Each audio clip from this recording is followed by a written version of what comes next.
This is the stunning Red Sea project, where luxury tourism meets sustainability and environmental-friendly construction and development. The Red Sea project is a symphony of architectural marvels, perfectly harmonizing with the natural beauty of its surroundings. Imagine diving in crystal-clear waters to explore marine life while surrounded by shimmering coral reefs, then coming out to golden sandy beaches. This is the magical experience that Saudi Arabia is offering. In this video, we're going to walk you through everything we know about this $28 billion project so far. Keep watching until the end, because that's when we will talk about the 2024 updates that were very recently revealed by the company behind this amazing project. Welcome back to PST MegaProjects. This megaproject is part of Saudi Arabia's Vision 2030, which was conceived by the country's crown prince, Mohammed bin Salman, way back in 2016. This plan consists of building super ambitious megaprojects all over the kingdom in order to transform Saudi Arabia into a global tourism hub that will attract millions of tourists and diversify the country's economy away from oil. Many of the projects included in the Vision 2030 plan are some of the biggest megaprojects in the world right now. For example, I'm sure you've already heard of the line in Neom, a 170-kilometer-long, highly futuristic city that's expected to cost more than $700 billion, and the Muqab, a golden skyscraper shaped like a giant cube and containing enormous holographic projections, and we've covered these two projects in older videos, so make sure to check them out.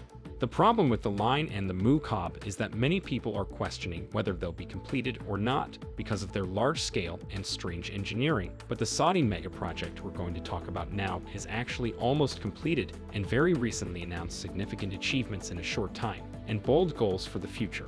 This project is the Red Sea project, and it's a vast 28,000 square kilometer, $28 billion megaproject aiming to take Saudi Arabia's tourism sector to a whole new level while being sustainable and environmentally friendly at the same time. The Red Sea project was announced in 2017 by the Crown Prince, and construction on it began 2 years later.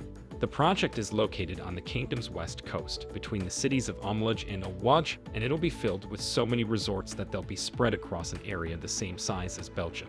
This location is surrounded by the coral reef systems of the Al-Waj Lagoon, and they're the fourth largest barrier reef system in the world. The project also spans more than 90 islands, of which 22 are being developed, stunning beaches, mountains, desert dunes, and even dormant volcanoes. To increase connectivity in the region and make it easier for tourists and residents to reach the Red Sea project, an entire airport was built solely for the project, and it's now known as one of the most luxurious airports in the world. Thanks to the airport's unique and strategic location at the crossroads of Asia, Europe, and Africa, a large part of the world's population is just within 8 hours of flight distance of the Red Sea project.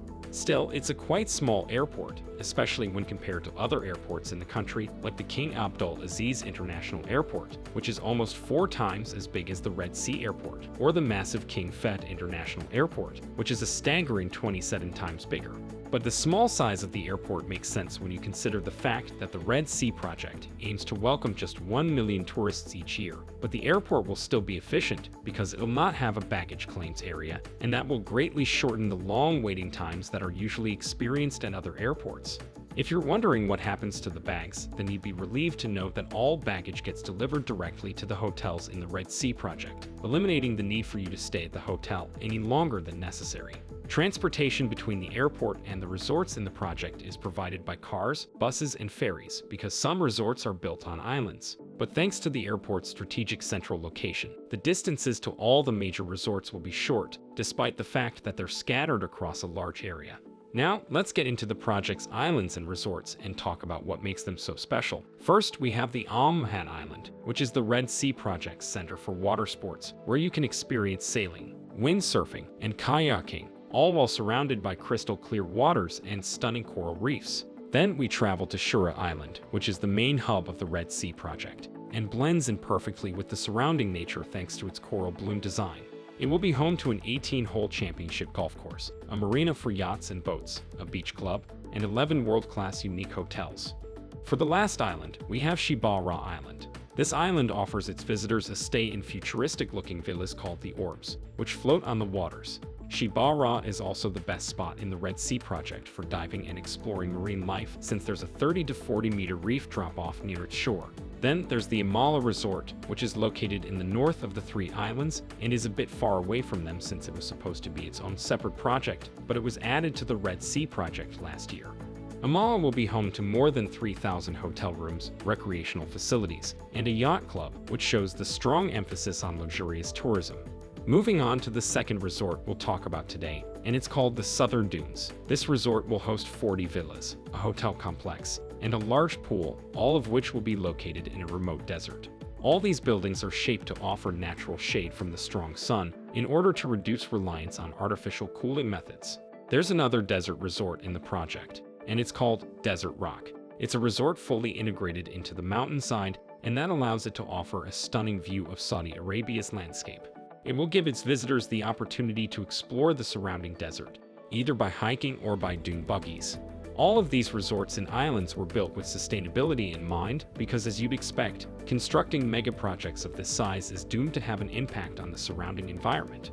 To counter that negative impact, the Red Sea Project announced that the Red Sea Project will run entirely on renewable energy, as it's supposed to be the first carbon-neutral airport in the world. And to make this vision a reality, the Red Sea Airport uses a range of renewable and sustainable energy sources, including biofuel for the planes. Additionally, every resort on the project will be powered by 100% renewable energy, and that's why the project will include the world's largest battery storage facility. This is expected to prevent the emission of CO2 equivalent to that of a small city. The mega project also doesn't ignore marine life, as all the island resorts, including the Orbs on Shibara Island, are floating on the water without the need for constructing anything in the sea to protect marine life. The Red Sea Project also plans to improve local ecosystems by enhancing biodiversity by planting more than 25 million plants to create green spaces. When fully completed in 2030, the project is estimated to generate around $5.8 billion annually, and since the project is expected to receive 1 million tourists annually, a single tourist would need to spend an average $5,800 in their visit for the project to reach that projection.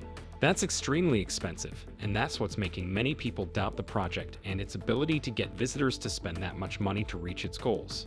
In fact, we aren't even sure if the project will even succeed in reaching that 1 million goal. And yet, Red Sea Global, the developer behind the project, has very recently announced that the Red Sea project was very successful when it welcomed its first guests in September of 2023, marking a pivotal moment for the developer. In addition, the company unveiled its third destination, Thuwal Private Retreat, further expanding its growing portfolio of developments along the Red Sea coast. In fact, the Southern Dunes Resort and the St. Regis Red Sea Resort are already open and welcoming their first guests, with Nujuma, a Ritz-Carlton reserve, now preparing to welcome its first guests. Also, all the 38 stainless steel orbs on Shibara Island have now been installed, and the Desert Rock Resort remains on track to welcome first guests later this year. Meanwhile, the Red Sea Airport has been receiving a regular schedule of domestic flights since September of 2023, with more than 11,500 passengers received at the new airport and international flights expected to be available sometime in 2024.